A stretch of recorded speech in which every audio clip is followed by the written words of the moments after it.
ఒక్క చుక్క ఆయిల్ లేకుండా పాతకాలం నాటి టమాటా పచ్చడి తయారు చేసుకునే విధానం. టమాటాలు, పచ్చిమిర్చి, ఉల్లిగడ్డ, ఎల్లిపాయలు, చింతపండు, కొత్తిమీర, కరివేపాకు, అలానే తగినంత సాల్ట్. ఇప్పుడు టమాటాలని మనం ఇలా ఉడికించుకోవాలి. అందులోనే పచ్చిమిర్చి, 4 ఎల్లిపాయలు కూడా వేసి మంచిగా ఉడికించుకోండి. ఇప్పుడు వీటిని మనం పైన తొక్కు తీసి వీటిని మిక్సీలో వేసుకొని మిక్సీ పట్టుకోవాలి. ఇలా చక్కగా పైన తోలు తీసుకొని మిక్సీ జార్లో వేసుకోవాలి. ఇలా అన్నిటిని మిక్సీ జార్లో వేసుకోవాలి.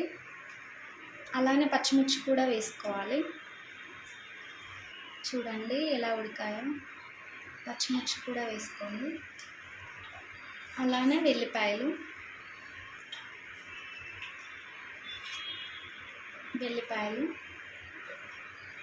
అలానే ఉల్లిగడ్డ, అలానే కొంచెం చింతపండు,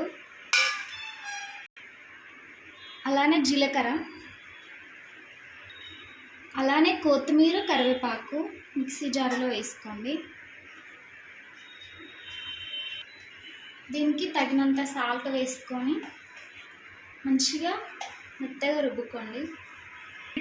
చిటికెడు పసుపు వేసుకొని దాన్ని మంచిగా మెత్తగా రుబ్బుకోవాలి. ఇలా మంచిగా రుబ్బుకోవాలి. ఎంతో హెల్త్కి మంచిది.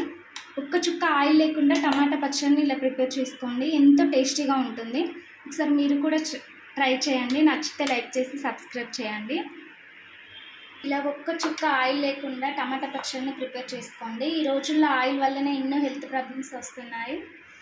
ఇలా ఎప్పుడో ఒకసారైనా ఇలా ఆయిల్ లేకుండా తయారు చేసుకోండి. ఎంతో టేస్టీగా కూడా ఉంటుంది. పాతకాలంలో ఇలానే చేసుకునేవారు. కాకపోతే దీన్ని రోటి పచ్చళ్ళలో రుబ్బేవారు. కానీ ప్రజెంట్ అందరి దగ్గర మిక్సీలే కాబట్టి మిక్సీలో వేసుకొని మంచిగా ఇలా ప్రిపేర్ చేసుకోండి. నచ్చితే లైక్ చేసి సబ్స్క్రైబ్ చేయండి. Thank you.